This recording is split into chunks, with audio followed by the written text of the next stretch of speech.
Welcome back to Campus Geek. I'm one of your hosts, Justin Vitz. I'm the other host, Scott Hulsey. And today with us we have the man who owns 6 sonic screwdrivers, Trey Clayton. Clearly knows his tech. So what's the first thing we're gonna hit on here, Trey? All right. First up, we're going to be talking about Elder Scrolls Online. It's being produced by Bethesda. Sorry. What's really cool is the sheer processing power of this new system. You can have hundreds of players versus hundreds of players, and potentially you could even become the Emperor of Tamriel.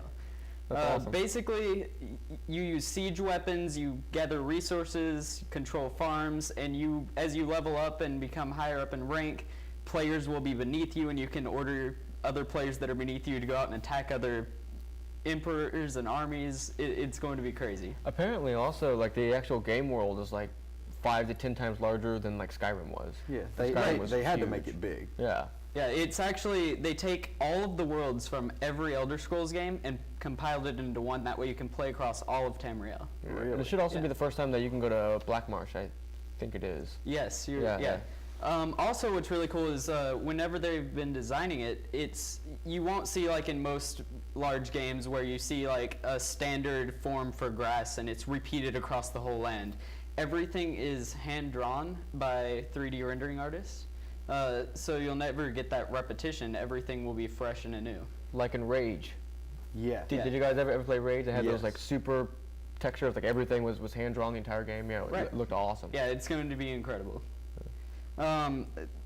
Why is it so important right now that this is coming out and Elder Scrolls is kind of transitioning from console? Is because console is really actually starting to die out, and it doesn't really seem like it because of how big Xbox and PlayStation and everything is right now. But the Xbox is in talks about implementing new programs such as video games. When you buy it, you can't take it to your friend's console. It's only playable on the first console you put it into, which there's different points of view on that, why it's good and bad, but it's going to really kill the market in my mind.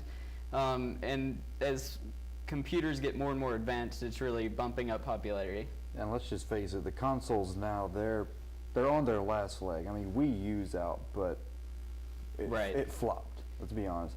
Yeah. And if, the consoles want to save themselves and try to get back to the powerhouse that they still kind of are, they've got to release those next generations pretty quick. Exactly, and one step that I think is going really well for that is the Ouya. It's actually a crowdsourced created console that's coming out, and it runs off of Android, and they've actually released the source code, so it's fully customizable however you want it to be, and you can download games for free, and then kind of like demos, and every game is required to have a free version and a paid version, or in-game content.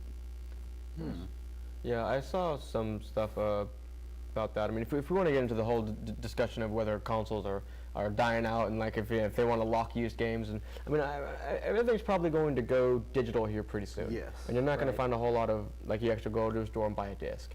So that's definitely going to be going out. And what helps consoles stay so strong, especially Sony, is that they have all these first party developers who make games only for that one console. Like Microsoft has Halo and Gears of War, and Sony has like Infamous and God of War and all that. Like if you want to play that game, you have to buy that console. The Last of Us is coming soon. The Last of Us looks fantastic. Yeah. Right.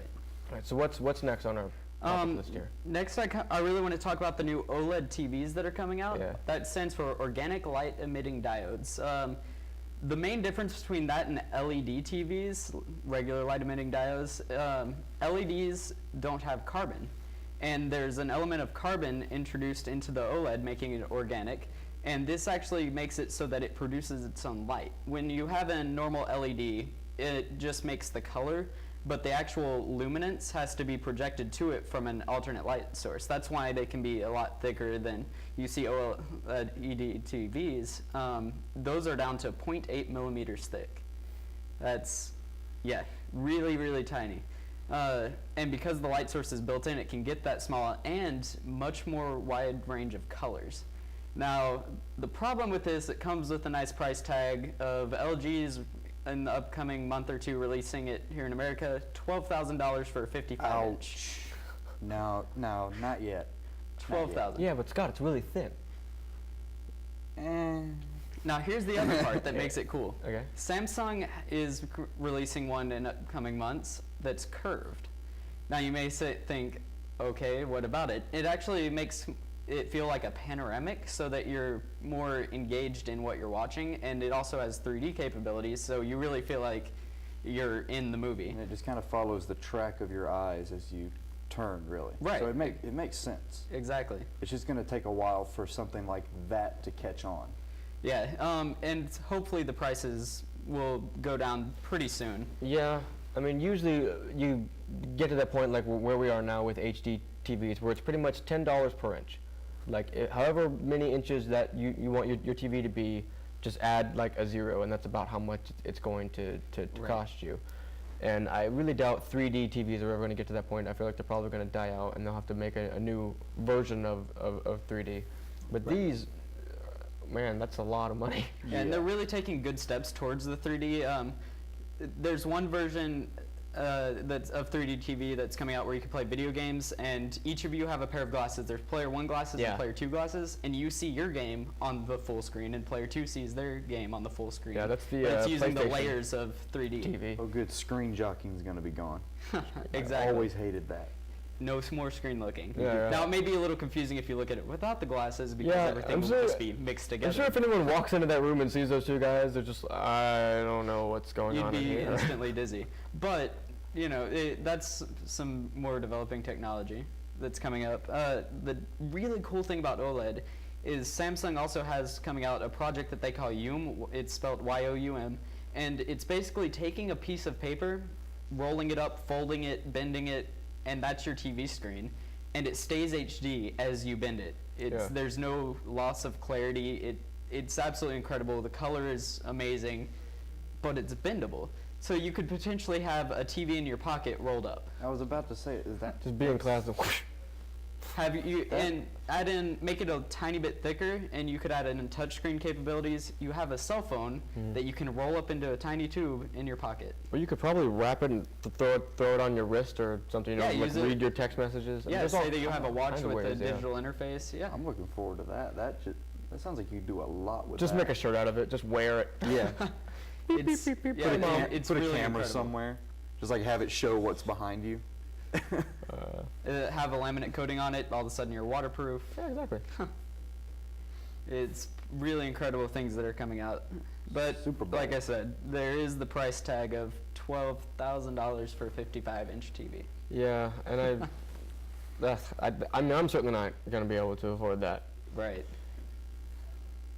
We can hit real quick on any other subjects that you want to. All right, the last thing that I really wanted to talk about was the Raspberry Pi Foundation. And no, I'm not talking about actual Pi. It is a small computer. They cost the Model A cost $25, Model B $35, and it's designed so that everyone in the world can afford a computer. And really what it is for educational purposes. Even as a young person, you can start programming and things like that.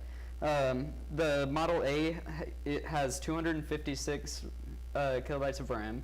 Doesn't seem like a lot, but for basic programming, it's really all you need. It doesn't have Ethernet capability though, so you have to do that some other way. And the Model B has 516 of RAM, so it's has Ethernet, 2 USBs, much better. And Google has actually donated 15,000 of these to schools. Man, that's awesome. Well, Trey, thanks for coming in. Stay tuned here on Campus Geek. We have Ethan Griggs coming in later to talk about some films. So stay tuned. I'm Justin Vitz. I'm Scott. Halsey. Point.